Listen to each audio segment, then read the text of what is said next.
Você não perde dinheiro no mercado por estratégia. Você perde por controle emocional. No começo, você analisa, segue o plano, confia na lógica, até o mercado se mover contra você. E aí tudo muda.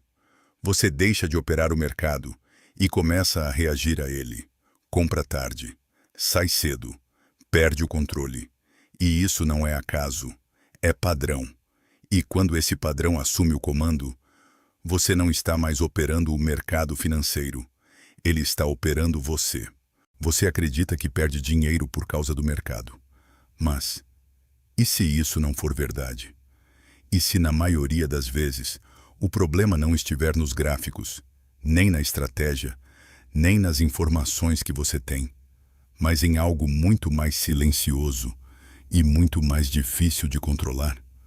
Porque no momento em que o dinheiro entra em risco, não é só o mercado que se move, é o seu coração acelerando, é a sua respiração mudando, é aquele impulso quase invisível de entrar antes da hora ou sair tarde demais.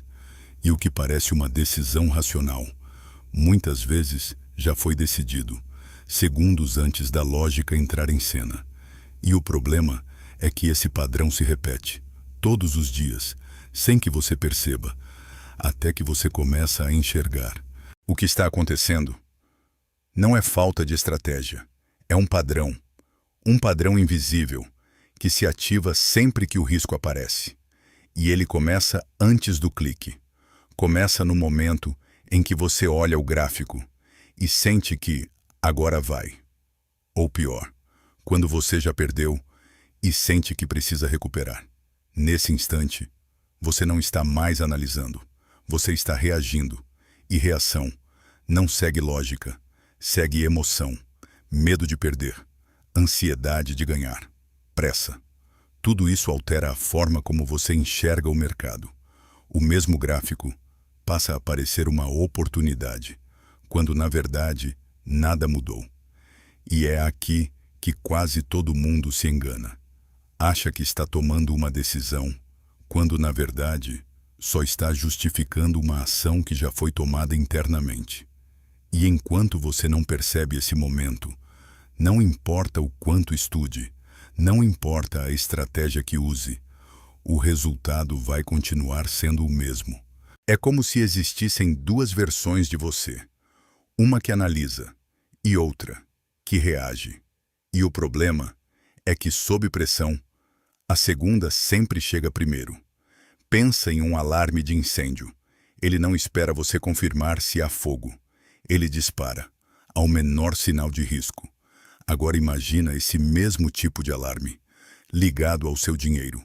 Qualquer oscilação, qualquer perda, qualquer possibilidade de ganho, é interpretada como urgência. E nesse estado, o seu cérebro não está buscando precisão. Está buscando alívio. Alívio de perder. Alívio de ficar de fora. Alívio de errar de novo. E é por isso que você entra antes da hora e sai sem motivo claro. Não porque você não sabe o que fazer, mas porque naquele momento, quem está no controle não é a parte que sabe, é a parte que quer escapar da pressão. E isso não é teoria. Isso é um padrão neurológico real, que já foi observado em pessoas sob risco financeiro. O cérebro literalmente muda a forma de decidir, quando percebe ameaça ou recompensa. E se você não aprende a reconhecer esse momento, você não está operando o mercado, você está reagindo a ele. A primeira quebra não é sobre controlar o que você sente, é sobre perceber quando você deixou de estar no controle. Porque esse momento, ele sempre deixa um rastro. É sutil, mas está lá. Uma mudança na respiração, uma pressa que não estava antes, uma necessidade de agir, sem um motivo claro. E é aqui que quase ninguém para, porque parece pequeno demais. Mas é exatamente nesse ponto que a decisão já começou a sair da lógica. Então, antes de qualquer entrada, faz uma coisa simples. Para por alguns segundos e se pergunta: isso aqui é uma decisão ou uma reação.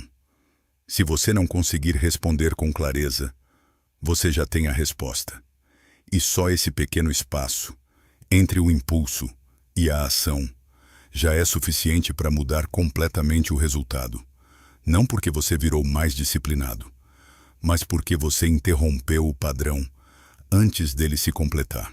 Mas perceber ainda não é suficiente. Porque mesmo quando você reconhece o impulso, ele continua lá, pressionando. E se você não souber o que fazer com isso, você só troca uma decisão impulsiva por uma dúvida constante. O segundo nível de controle é criar um filtro entre o que você sente e o que você executa. Um critério que não muda quando o seu estado muda. Porque o seu maior erro não é sentir pressão, é tomar decisão dentro dela. E isso não é só percepção. Em estudos sobre tomada de decisão sob risco, foi observado que áreas do cérebro ligadas à emoção entram em ação antes das áreas responsáveis pela análise racional. Ou seja, quando você sente urgência, o processo já começou. E a lógica, muitas vezes, entra depois, só para justificar. Esse padrão foi amplamente explorado por Daniel Kahneman, prêmio Nobel, e um dos maiores estudiosos da psicologia econômica, ao mostrar como decisões rápidas e emocionais antecedem o pensamento analítico. Então, antes de qualquer entrada, você precisa definir isso com clareza. O que precisa acontecer para que essa operação faça sentido, não no calor do momento. Antes, frio, calmo, sem risco. E quando o momento chegar, você não decide, você só verifica. Ou o cenário encaixa, ou não encaixa. Sem negociação, sem ajuste emocional. Porque no momento em que você começa a adaptar a regra, não é mais estratégia, é impulso, tentando parecer lógico. E é aqui que o controle muda de nível. Você deixa de confiar no que sente e começa a confiar no que definiu, quando estava lúcido. No final, isso nunca foi só sobre o mercado. Foi sobre como você reage quando algo importante está em risco. Porque o gráfico é só o gatilho. O que realmente define o resultado é o que acontece dentro de você quando a pressão aparece. E a maioria das pessoas passa anos tentando ajustar estratégia, tentando encontrar o indicador certo, sem perceber que o erro não está no que elas usam, mas em quando elas decidem usar. Controle não é eliminar emoção, é não permitir que ela decida por você. E quando isso fica claro, você para de procurar o problema no mercado, porque ele nunca esteve lá. Você não perde dinheiro no mercado financeiro por falta de estratégia. Você perde quando a emoção assume decisões que a lógica não teve tempo de corrigir. Nesse momento, você não está mais operando o mercado. Está apenas reagindo a ele, comprando tarde, saindo cedo, perdendo consistência. E esse padrão não é exceção, é repetição. Porque não se trata de acertar o mercado. Se trata de quem está no comando quando ele se move. E isso não acontece só no mercado. Acontece sempre que você decide sob pressão. E quase sempre, você só percebe depois.